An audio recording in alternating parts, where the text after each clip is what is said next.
Hello and welcome back to more Skyrim. We're facing Alduin at level 16. Here, let me prove it.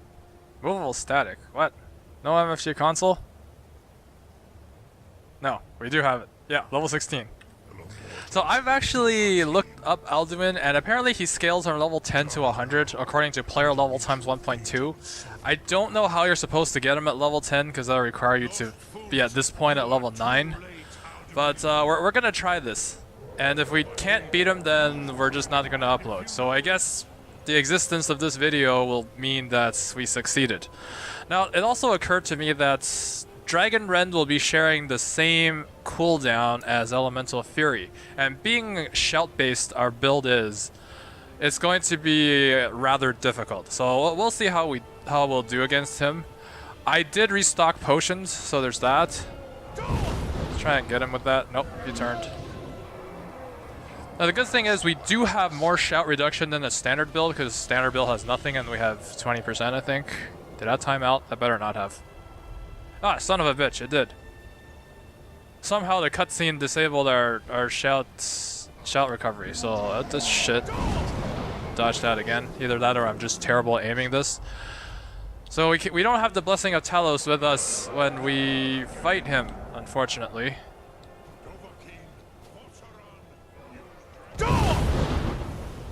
There, we got him that time. So what we're gonna do is, we're gonna wait until he lands, and then we're gonna hit him with 3 words to keep him on the ground. We're gonna pot up our anti-dragon potion. Holy crap, he does a lot of damage. Now we'll just have to watch our health and continue with the power attacks.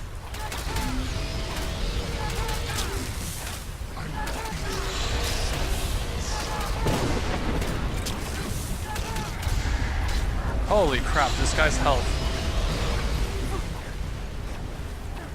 Okay, so maybe I'll get him back down here. Apparently my shout didn't work. So why is my shouts all fire hazard, storm call, okay. Shouts, please? Why can't I shout?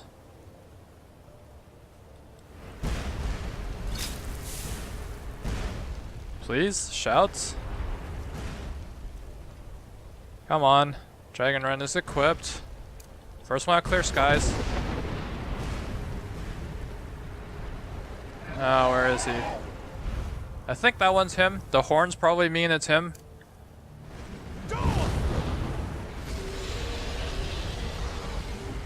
Okay, so he's landing. This is probably the most difficult Alduin fight I've ever had.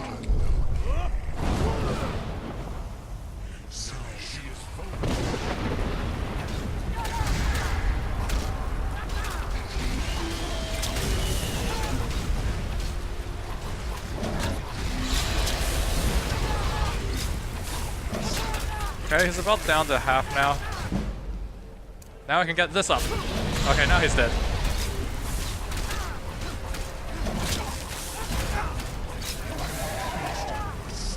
Damn it! He got away again. I don't know if we should try to pull off this shit with the Elemental Fury. I don't know if it's worth it. Good thing is our thing won't exactly run out. Our vegetable soup, the most OP shit that we have, that won't be running out anytime soon. Okay, long range attack, that's fine. We're gonna clear his fireballs.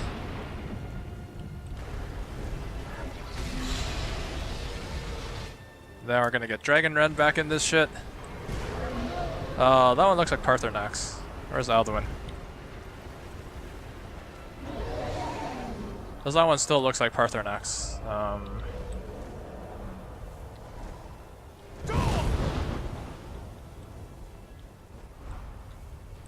How are we doing on potions? 21, so we've gone through a third of our stock and his health is down to half, so I think we're doing well.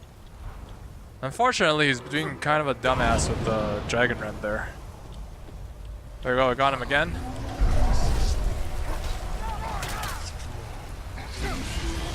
Okay, we'll do that, we'll do that. Get him on the ground.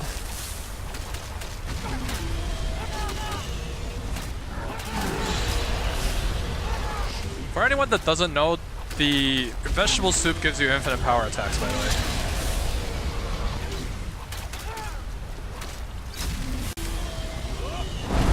There, I'll keep him on the ground this time and not try to swap out for Dragon Rend or for Elemental Fury.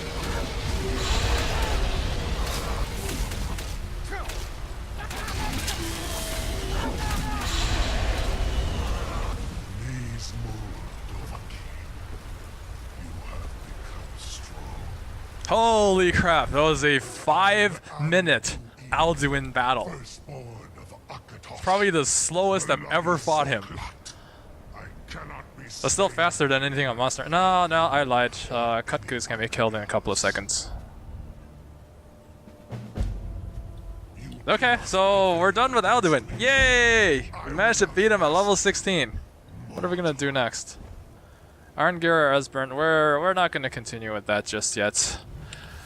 Now that we have Dragon Rend, we can actually handle dragons. So there's one thing I want to pick up, and it's over here. This is the most accessible, or most quickly accessible word of power for Elemental Fury, Aura Whisper. That's a useful shout that I like to have. It does make us swap around for a bit, which is not something I like. But I still think having it is good. I'm just gonna go back and grab Talos real quick, because I find that being useful. So I don't know why the thing debuffed my Talos, because I had it on full cooldown before. Is it back? Is just you can't use it? No. He just apparently debuffed my Talos for some reason. The cutscene. Let's go and touch that. Unless I've been on the wrong menu the whole time. Which I haven't, because I just checked right now.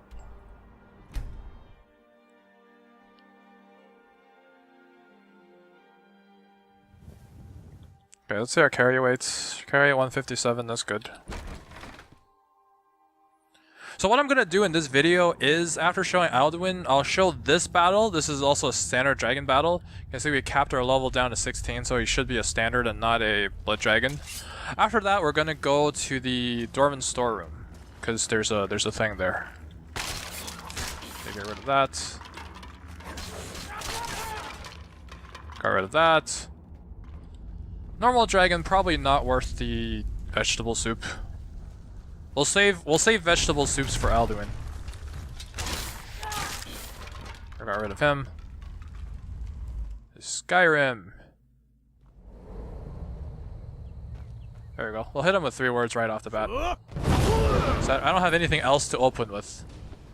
A sneak archery attack is one good one. Can see he's still dragon just like we wanted.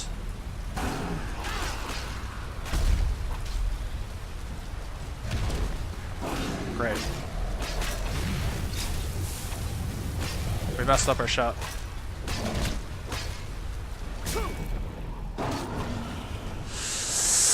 How did Dragon Rend wear off so quickly? Did Talos go away again? No. Okay, whatever. He's Frost. We're good. Is he gonna land? Please land. Almost. He did a stupid instead of a landing. Get down here.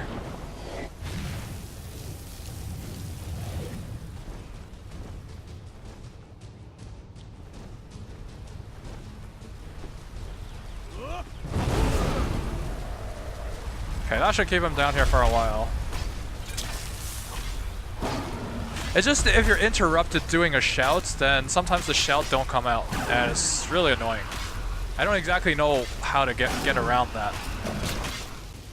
But now Elemental Fury is back up, so he's as good as dead.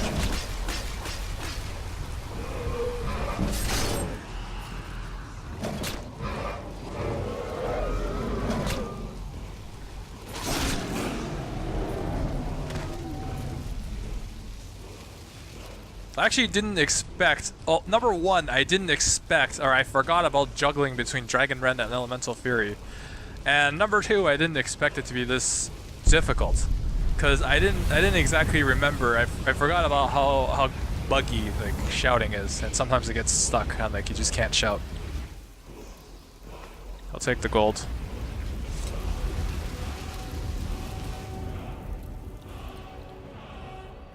Okay, there we go. Aura Whisper. My favorite shouts in the game for all purpose, because Dragon Rend is useful for dragons, Clear Skies for Frostfall, Become Ethereal for jumping down cliffs. The list goes on and on, but Aura Whisper tends to be the most universally useful. We're not gonna take Meridia's Beacon. Unfortunately, there's no enchanted items in there. But, whatever. So what we're off to right now is the... since we do have some time, and after this I'll probably just do a lot of grinding. Or at least soul collecting and some other stuff. Yeah, mostly enchanting, smithing, and alchemy training. So basically, in order to get to this dwarven storeroom, you come over here to Poverty-ass Windhelm, and you follow this stairs down here. How are we doing on supplies? 11 potions of healing, that's good. That should last this trip. And you just follow this path. When you follow this path, to your left, you'll eventually see a dwarven rune symbol. That's the one for the Mages College one, where I have to talk to the Synod people. But right beside that is a dwarven storeroom with 1 Ethereum shard. That's not what we're after. Inside there's a bunch of dwarven ingot pieces, or not dwarven ingots, but things to make dwarven ingots with. And I think that totals around 50 of them in there. It's quite the large stockpile of dwarven ingots for like how easy it is to get over there, because it's basically a walk with no enemies. The downside of that is that room never respawns, so you only get to harvest it once. It's good to wrap up on your smithing improvements when you're at that point. And what I mean by that is I like to front load my creation and back load my improvements for my dwarven bows. And that's because the higher level your smithing is, the more you can improve something. And since the EXP is based off of your differential of base to improvement damage, then backloading your improvements for weapons gets you more EXP out of the same amount of ingots. So that's why I like to backload that stuff. And it's good to sort of follow up on that. Alright, hand over your valuables. I don't have time for this. These guys you can actually just sheath, and then you'll shake them off.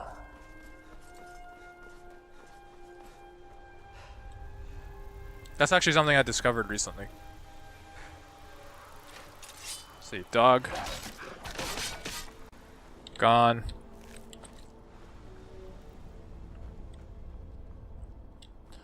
So it is quite the walk, but dragons should not lock onto you from this distance. I think he might lock onto you if you go near the mammoth for like collecting grand soul gems. But other than that, you should be good.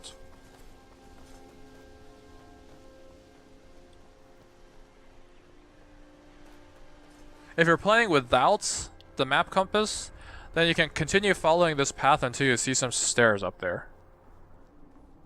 Because I think the most, like, quote-unquote, realistic setup I had... Oh, this guy. Come on. I don't have time for this.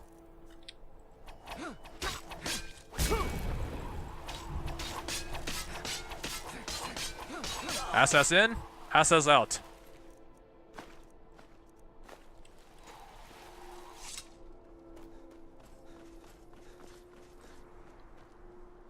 Anyways, you can already see that on the map.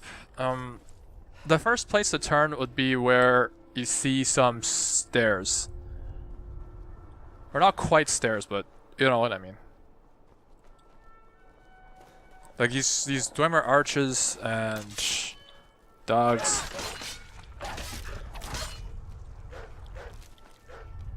Don't use the dogs as a indicator, because the dogs could be something else. Like even the dogs themselves scale, and it could be another event. But yeah, you see these stairs in the Dwarven arches. That's basically where you want to turn.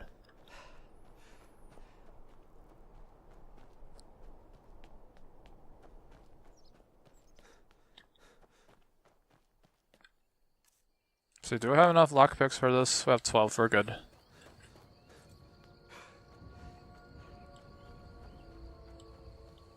You see, up there is where you would do the Mages College. I'm not even going to discover that because I don't feel like doing Mages College in this playthrough. Unless, like, there's a request for whatever reason. And this is the storeroom.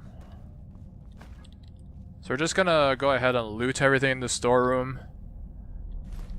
That one can be melted down. This can be melted down. I guess they give you one. Where's the pan?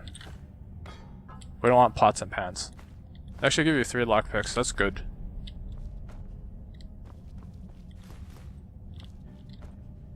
So there's 2 ways to get into the back room. Through expert lock and through 2 apprentice locks. I usually go the 2 apprentice locks because I think it gives A, less EXP and also is less troublesome to pick. So I tend to go for these. I don't exactly know why someone would go the expert lock route unless you're looking for lockpicking EXP, at which point you would pick all 3. So I don't know why anyone would pick purely the expert lock.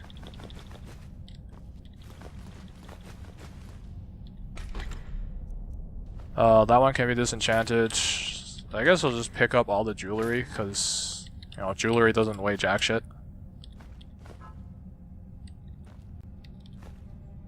How are you doing on carry weight? 276. There's generally an enchanted weapon in here along with this stuff, but I don't think it's worth picking it up. Like, yeah, it's dwarven, but can we carry that? I have 20. No, we can't. 303. We're not... You know what? We're dropping pickaxe, because we're not gonna do any more mining. The whole setup I have is to minimize higher level, because scaling in this game is not linear. Your level from 20 to 21 is going to level up your total level a lot less than leveling from 99 to 100. And I'm trying to go for 60 enchanting, and based on what I have, whatever else I have, what else I can get for alchemy and smithing. So that sort of keeps our overall level low and keep the enemy levels low. That's sort of the idea behind my build. And 60 enchanting is actually pretty easy to hit. I think it takes like your standard set of disenchants just from picking up random shit in the game, and approximately like 40 iron daggers or something. And with that, we have 53 total dwarven metal ingots, like I said, and my garden's up. So that's all I'm going to show for this video. We managed to fight Alduin at level 16, and just to show that we commit to this, I'm gonna grab this. Level 17 now, so dragons are gonna be blood dragons. It'll be a little bit harder, but by the next video, we're probably going to be equipped to handle blood dragons and potentially frost dragons. Although I hope that we're not scaled up to frost dragons.